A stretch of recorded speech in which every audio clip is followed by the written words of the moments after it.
Sports Talk at the Stadium tonight from Clemson's Death Valley for the season opener against LSU. Our post-game wrap-up is brought to you by the South Carolina Beef Council. 17-10, number 9 LSU over number 4 Clemson. What a ball game it was. What a night it was. The atmosphere here tonight was simply outstanding. It cannot get any better than it was here tonight. These fans were ready for some football. They were ready for this matchup. All the talk leading up to it just added to the fervor in the stands, and these two teams went after each other from the opening bell.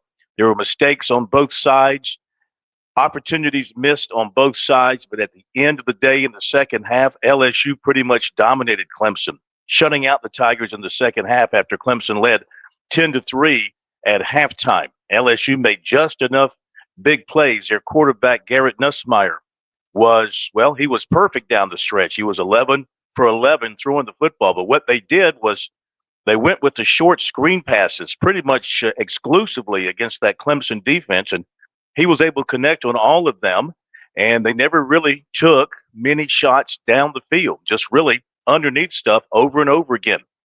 Screen passes, swing passes, and they were able to turn those into some pickups and get a touchdown in the fourth quarter to go ahead and then hold on at the end when Clemson had a late threat go by the boards at the 15-yard line with a fourth down incompletion.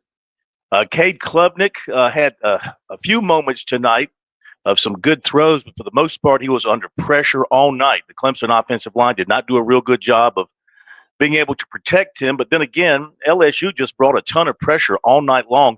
Clemson had no running game to speak of whatsoever to try to counter that, to try to do something to throw off the pass rush from LSU.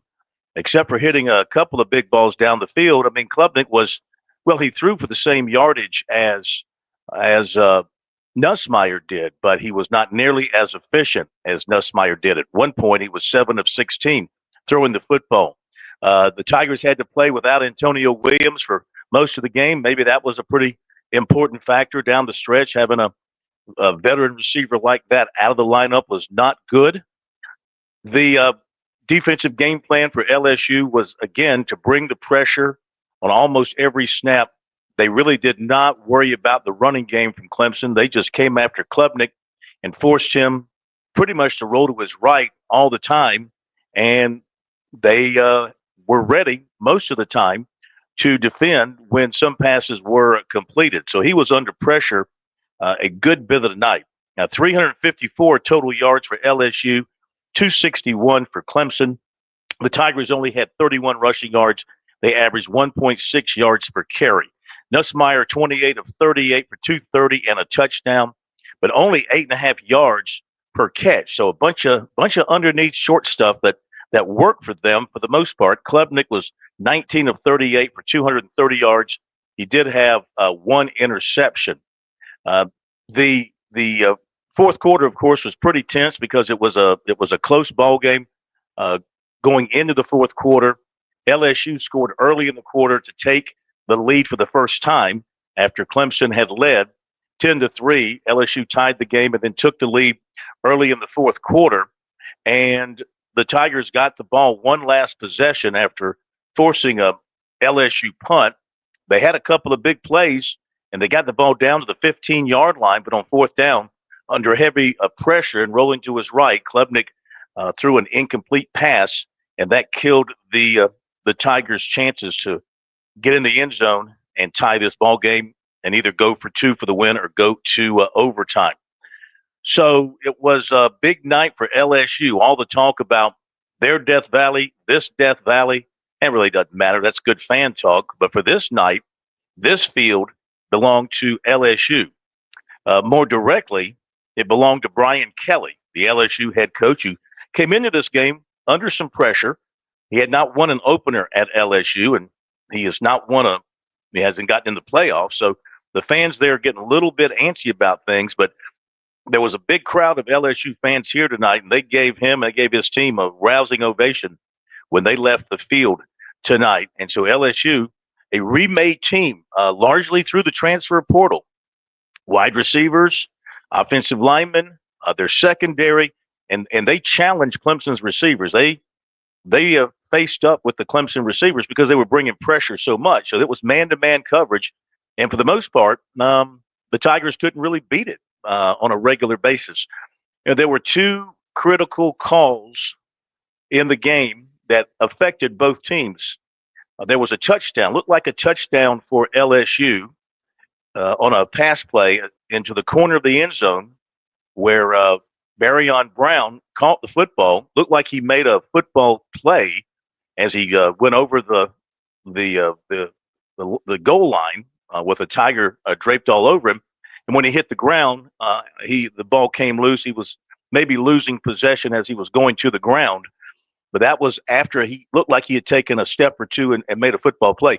The TV official, the commentator on the television broadcast on ESPN, he thought it was a touchdown. However, the replay officials did not, and they ruled it an incomplete pass. So took points off the board for LSU. Meantime, there was a pass interference call on Clemson on Hampton, who had a couple of PIs on him tonight. There was a very controversial pass interference call against him. That came during LSU's game-winning touchdown drive. It kind of kept that drive. It kind of was a big spark in that drive. And it looked like the Tigers might come away with a stop there, but the PI on him gave LSU new life, and they took it down for the touchdown. So LSU wins this one, a great start for them. And Clemson, a very disappointing defeat tonight. The Tigers can't look at this as the end of the season. They'll just reflect on last year when they lost to Georgia, but then proceeded to win the ACC championship and make the playoffs. But one thing is, Clemson has to realize right now with the better teams in the SEC, they're having a difficult time. They lost all three games last year. They only averaged 14 points per game in those three losses. And then tonight they lose to another elite SEC team, and they only scored 10 points. So offensively right now, they're just not made to do well against these top SEC teams. And the Tigers have got to figure out something about their running game. I'm not sure Adam Randall is going to be the answer. I'm not sure they have the answer in their running back room against the better teams. Now, they're going to run into Troy next week, and they'll get healthy there and run up some numbers and have a feel-good situation there. But when it comes to playing the better teams on their schedule, now all of a sudden, Georgia Tech looks tough. Florida State looks tough. And we'll see who else develops as the season progresses. But Clemson has a lot of work to do if they're going to make it even through their ACC schedule and win the championship and get back to the playoffs. But tonight, they've got to deal with a very disheartening loss to LSU here in Death Valley before a packed house. Great crowd, great night for football. LSU wins it 17-10. And on Sunday night, Dabo Sweeney will talk to the media. We'll have that covered for you on our website, sportstalksc.com. Thanks for joining us tonight as we wrap up coverage of this game brought to you by the South Carolina Beef Council.